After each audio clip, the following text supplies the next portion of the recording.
Tema pada hari ini sangat menarik buat saya, yaitu masalah adalah alatnya. Masalah adalah alatnya Tuhan. Tuhan memang bisa bekerja lewat apapun dan memakai apapun menjadi alatnya untuk kebaikan daripada setiap manusia. Ayat yang diberikan kepada saya Roma 8 ayat 28, tetapi kita akan baca juga nanti di Keluaran 15. Saya akan bacakan terlebih dahulu Roma 8 ayat 28 yang berbunyi demikian. Kita tahu sekarang bahwa Allah turut bekerja dalam segala sesuatu untuk mendatangkan kebaikan bagi mereka yang mengasihi Dia, yaitu bagi mereka yang terpanggil sesuai dengan rencana Allah. Bapak Ibu Saudara sekalian, masalah memang selalu akan ada di sekeliling kita. Bahkan diri kita pun adalah bagian daripada masalah. Masalah bisa dibagi dua, yaitu internal dan eksternal. Yang internal adalah masalah di dalam diri kita. Setiap daripada kita mempunyai permasalahan, masalah-masalah pribadi, masalah-masalah psikologi, atau kecenderungan-kecenderungan untuk berbuat negatif, atau masalah dalam fisik, dalam kesehatan. Kalau masalah eksternal itu di luar diri kita, berkaitan dengan lingkungan, keluarga, pekerjaan, atau ada masalah yang tidak terkontrol sama sekali. Misal ada wabah, atau ada bencana, dan lain sebagainya. Oleh karena itu, masalah tetap akan ada. Yang penting adalah sikap kita menghadapi masalah itu. Kita bisa menyikapinya dengan mencegah supaya tidak timbulnya masalah, atau kita menghindari masalah.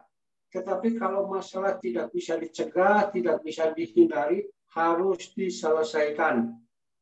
Dan ternyata ada yang nomor keempat, yaitu kita harus belajar dari masalah. Terkadang di balik masalah ini ada berkat. Terkadang di balik masalah ini ada pencerahan, ada kebaikan-kebaikan. Kalau istilah Inggrisnya itu blessing in disguise. Di dalam masalah ada berkat. Nah, untuk menelusuri bagaimanakah Allah memakai masalah sebagai alatnya untuk membentuk manusia, saya akan menelisik satu peristiwa yang terjadi di bangsa Israel. Saya akan bacakan peristiwa itu di dalam Keluaran 15 ayat 22 sampai 27. Demikianlah bunyi firman Tuhan. Perikopnya adalah di Mara dan di Elim. Mara dan Elim adalah nama tempat. Yang keduanya hanya terpaut 7 mil. Tidak jauh. Tetapi bedanya sangat amat kontras. Demikian bunyi firman Tuhannya. Musa menyuruh orang Israel berangkat dari Laut Teberau. Lalu mereka pergi ke padang gurun Syur. 3 hari lamanya mereka berjalan di padang gurun itu dengan tidak mendapat air. Sampailah mereka ke Mara. Tetapi mereka tidak dapat minum air di Mara karena pahit rasanya. Itulah sebabnya dinamai orang tempat itu Mara. Lalu bersungut-sungutlah bangsa itu kepada Musa, kata mereka, apakah yang akan kami minum? Musa berseru-seru kepada Tuhan dan Tuhan menunjukkan kepadanya sepotong kayu. Musa melemparkan kayu itu ke dalam air, lalu air itu menjadi manis. Di sanalah diberikan Tuhan ketetapan-ketetapan dan peraturan-peraturan kepada mereka. Dan di sanalah Tuhan mencoba mereka. Firman-Nya, jika kamu sungguh-sungguh mendengarkan suara Tuhan Allahmu dan melakukan apa yang benar di matanya dan memasang telingamu kepada perintah-perintahnya dan tetap mengikuti segala ketetapannya, maka aku tidak akan menimpakan kepadamu penyakit manapun yang telah kutimpakan kepada orang Mesir. sebab aku Tuhanlah yang menyembuhkan engkau. Sesudah itu sampailah mereka di Elim. Di sana ada 12 mata air dan 70 pohon kurma. Lalu berkemahlah mereka di tepi air itu. Bapak Ibu Saudara sekalian, ini adalah sepenggal peristiwa dari perjalanan bangsa Israel menuju ke tanah perjanjian. Bangsa Israel pada waktu itu diperbudak oleh Mesir dan diperintahkan oleh Allah keluar dari Mesir dipimpin oleh Musa. Jadi ini perjalanan adalah sesuai dengan perintah Allah. Tetapi bangsa Israel tidak siap dengan masalah demi masalah yang timbul dalam perjalanan ini. Mereka menganggap karena ini sudah ada di relnya Tuhan, ini ada di jalannya Tuhan, akan lancar-lancar saja seperti masuk jalan tol. Begitu buka pintu tol langsung injak gas tanpa hambatan sampai kepada tujuan. Tetapi realitanya tidak. Realitanya jalannya berkelok-kelok, naik turun, sampai masuk ke jalan sempit, sampai ada jalan buntu. Sehingga bertanya-tanya, apakah ini benar jalannya daripada Tuhan? Nah, bangsa Israel ketika keluar dari Mesir pertama kali mendapatkan satu masalah, yaitu dikejar oleh tentara Mesir. Sehingga bangsa Israel tersulut di hadapan mereka laut, di belakang tentara Mesir yang mengejar. Tetapi Allah yang mempunyai Allah menunjukkan kekuatan yang luar biasa, dibelahlah laut Teberau. Sehingga bangsa Israel bisa melintasi laut itu dan sampai selamat sampai di seberang sana. Tentara Mesir yang mengejarnya mati tenggelam di sana. Beberapa hari kemudian setelah selamat dari kejaran Mesir, Musa menyuruh bangsa Israel melakukan perjalanan kembali ke Siun. Mereka berjalan 3 hari dan mereka tidak siap dengan masalah yang timbul kemudian. Mereka mengalami yang namanya kehausan. 3 hari, 3 malam mereka kehausan. Ketika mendapatkan mata airnya pahit, tidak bisa diminum. Oleh sebab itu disebut dengan mara, sesuatu yang pahit. Tentu ini bukan perjalanan yang menyenangkan. Tetapi yang menarik, di abad ke-19 ada seorang yang bernama Charles Scott Spurgeon, seorang penginjil yang luar biasa dipakai Tuhan di Inggris. Khotbah-khotbahnya bisa ditelusuri sampai sekarang. Dia melakukan satu korespondensi, menyurat dengan temannya. Dia berkata demikian, Mara lebih baik daripada Elim. Mengapa? Mara lebih baik daripada Elim. Bukankah Mara itu tempatnya yang pahit, tempat yang bermasalah, sedangkan Elim di sana ada 12 mata air, ada 70 pohon kurma, tempat yang baik untuk makan dan minum, tempat yang berkelimpahan. Tetapi Charles Spurgeon mengatakan Mara lebih baik daripada Elim, yang pahit lebih baik daripada yang manis. Bapak Ibu Saudara sekalian, kalau tadi Bapak Ibu Saudara simak di dalam perikop yang tadi baca Keluaran 15 ayat 22 sampai 27 itu ada 6 ayat. 22, 23, 24, 25, 26 dan 27. Kalau Bapak Ibu telisik itu sebetulnya 5 ayat dituliskan untuk marah, dituliskan untuk yang pahit, dituliskan untuk yang bermasalah. 1 ayat dituliskan untuk Elim yang berkelimpahan. Apakah yang pahit, yang bermasalah itu harus terus-menerus panjang, lebar, dibicarakan, dijelaskan, ditulis, diulang-ulang.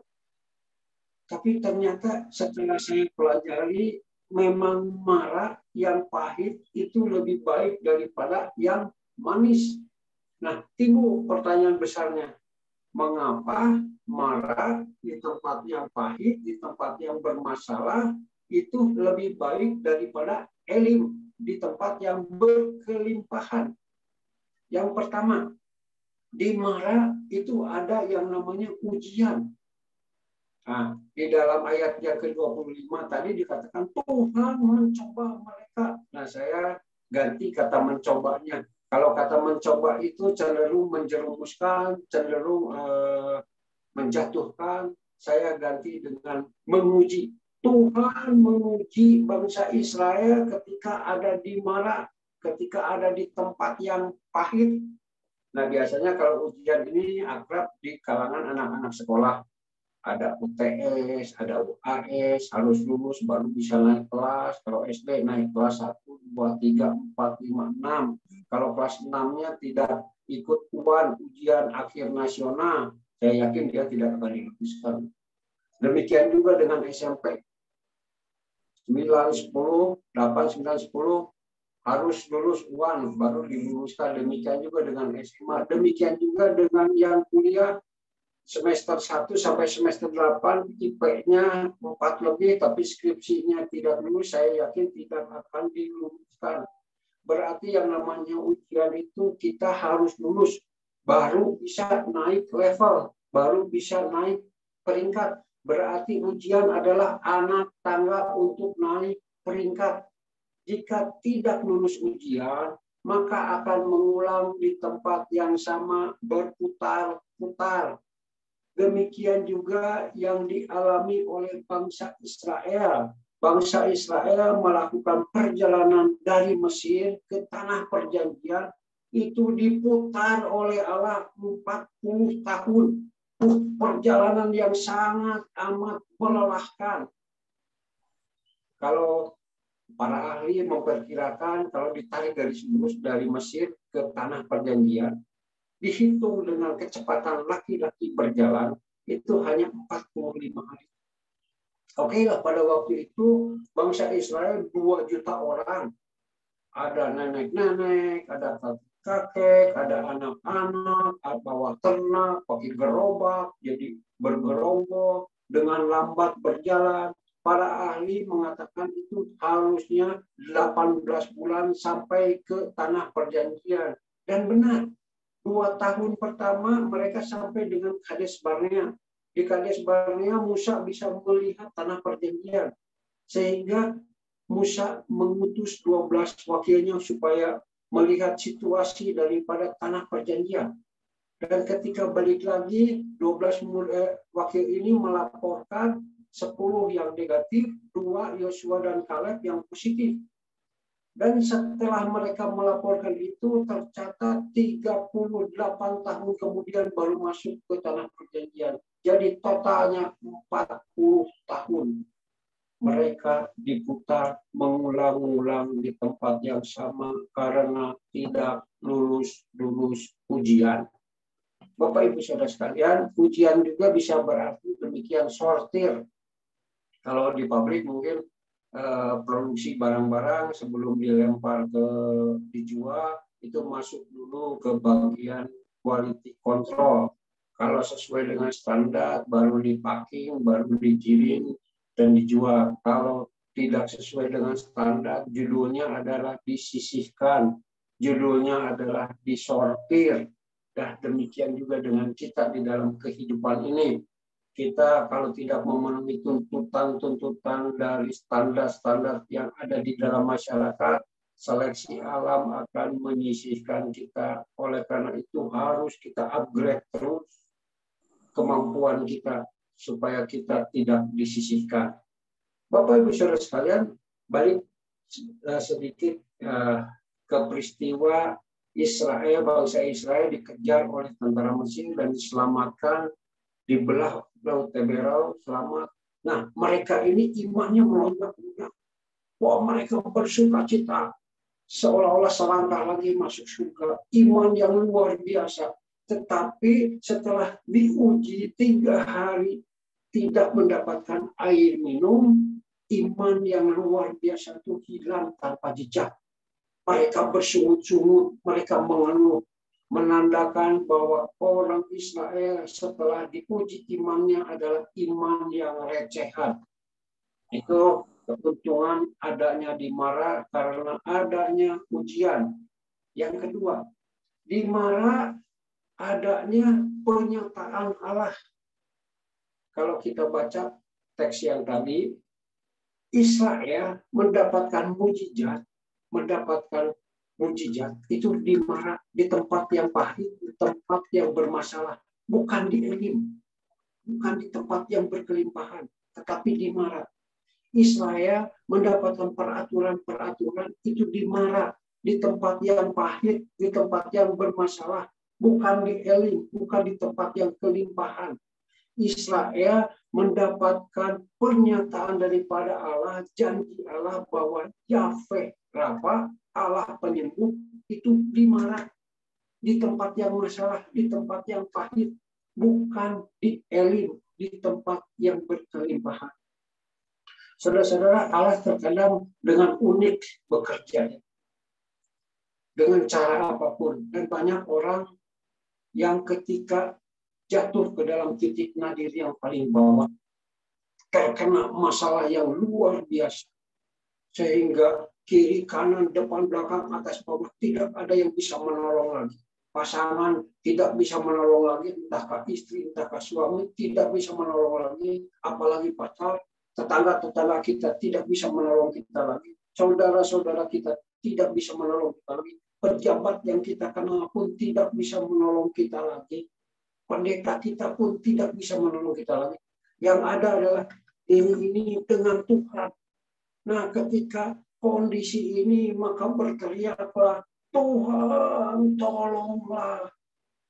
Benar, Tuhan menyatakan diri, Tuhan menolong. Tetapi saya, manusia harus dipukul terlebih dahulu, baru bisa bertobat, baru berteriak minta tolong.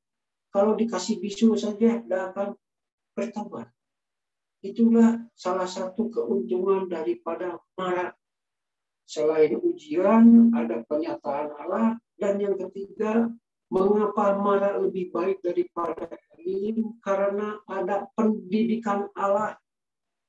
Bapak Ibu Saudara sekalian, bangsa Israel ketika keluar dari Mesir, perbudakan Mesir, itu statusnya bukan budak lagi, tetapi mantan budak. Orang yang merdeka, mantan budak yang sudah merdeka. Tetapi bangsa Israel ini belum sepenuhnya merdeka.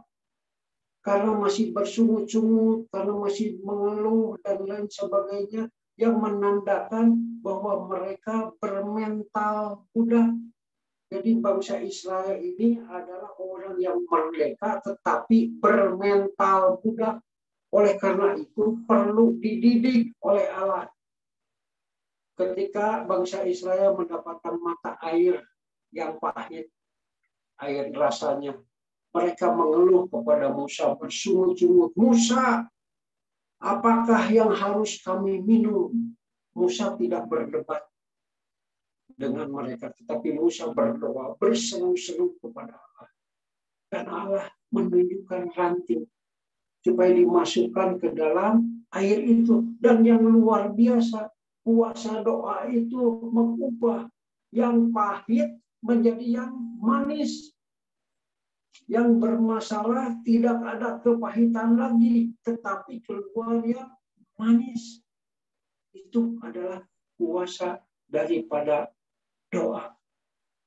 Selain itu, diajar kuasa doa, orang Israel juga dilatih oleh Tuhan supaya mengandalkan Tuhan.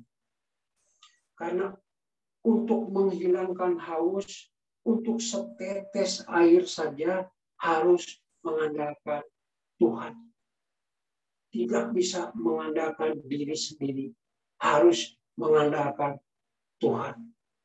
Oh, kalau ini biasanya orang-orang dunia ini mengatakan demikian, terbalik. Jangan mengandalkan Tuhan, mengandalkan diri sendiri.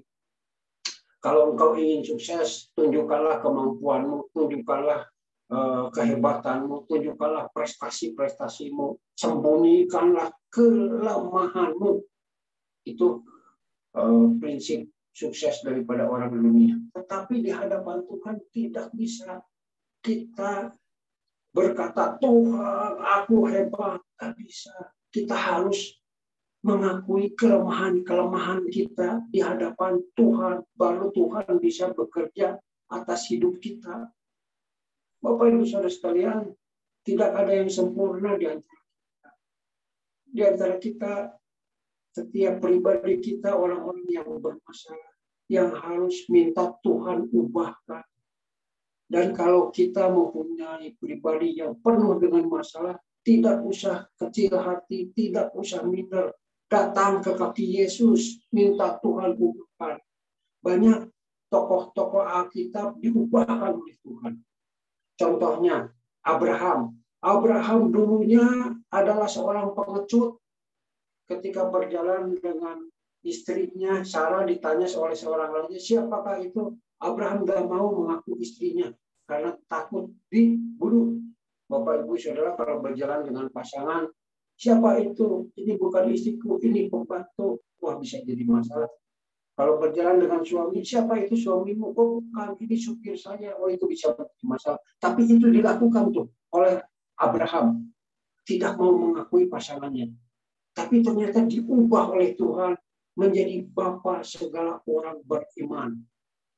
Musa dulunya seorang pembunuh. Dia membunuh orang Mesir dan dia takut dihukum. Dia lari ke padang gurun. Dia emosi yang suka tak terkontrol. Tetapi akhirnya dicatat di dalam Alkitab, diubahkan oleh Tuhan menjadi orang yang paling lembut hatinya. Ada juga Gideon. Gideon adalah seorang yang minder, diubahkan oleh Tuhan menjadi pahlawan kota. Di dalam perjanjian baru kita lihat Petrus, orang yang asbun, labil, kalau berbicara, tetapi diubahkan oleh Tuhan menjadi Petrus, batu karang yang kokoh. Ada juga Paulus. Paulus adalah seorang penganiaya orang Kristen, tetapi ketika berjumpa dengan Kristus, diubahkan menjadi penginjil yang luar biasa. Minta Tuhan ubahkan apapun masalah kita. Bapak Ibu Saudara sekalian, pesan firman Tuhan pada hari ini, kalau kita dikelilingi oleh masalah dan masalah itu bertubi-tubi, janganlah kecil hati. Mungkin itu Tuhan sedang meningkatkan iman kita, kerohanian kita supaya mengandalkan Tuhan. Sebagai penutup, izinkan saya bertanya kepada Bapak Ibu Saudara sekalian. Bapak Ibu Saudara sekalian, sekarang sedang berada di manakah? Sedang ada di Mara atau sedang ada di Elim? Sedang ada di Mara, banyak masalah, sedang mengalami sakit penyakit, sedang mengalami kebangkrutan, sedang mengalami keluarga yang terus-menerus bermasalah, bentrok, dan lain sebagainya, kepahitan-kepahitan di dalam hidupmu, sabarlah. Mungkin Tuhan sedang menguji, dan Tuhan akan menyatakan diri kepadamu, dan Tuhan sedang mendidikmu. Kalau engkau sekarang ada di Mara, bersabarlah, berharaplah kepada Tuhan. Tetapi kalau sekarang sedang berada di Elim, di tempat yang berkelimpahan, semuanya lancar, sedang sukses, puji Tuhan, haleluya. Tetapi jangan terlena, karena untuk setetes air saja harus mengandalkan Tuhan. Bapak Ibu Saudara sekalian, saya cukupkan perenungan firman Tuhan pada hari ini. Mari kita berdoa, atau berdoa ya, kita berdoa. Tuhan Allah Bapa kami menyerahkan hidup kami ke dalam tangan Tuhan. Kami banyak mengalami masalah demi masalah yang kami tidak mengerti, tetapi sekarang kami tahu bahwa Engkau turut bekerja di dalamnya. Biarkanlah masalah demi masalah yang kami hadapi membuat kami lebih dewasa di dalam iman, kami lebih tegar di dalam kehidupan, dan kami yakin di dalam kepahitan, di dalam masalah yang kami alami akan keluar yang manis karena Engkau mengubahnya, dan kami siap menikmatinya bersama dengan Engkau. Kami menyerahkan hidup kami ke dalam tangan Tuhan. Terpujilah Engkau Tuhan, di dalam nama Yesus kami berdoa. Amin.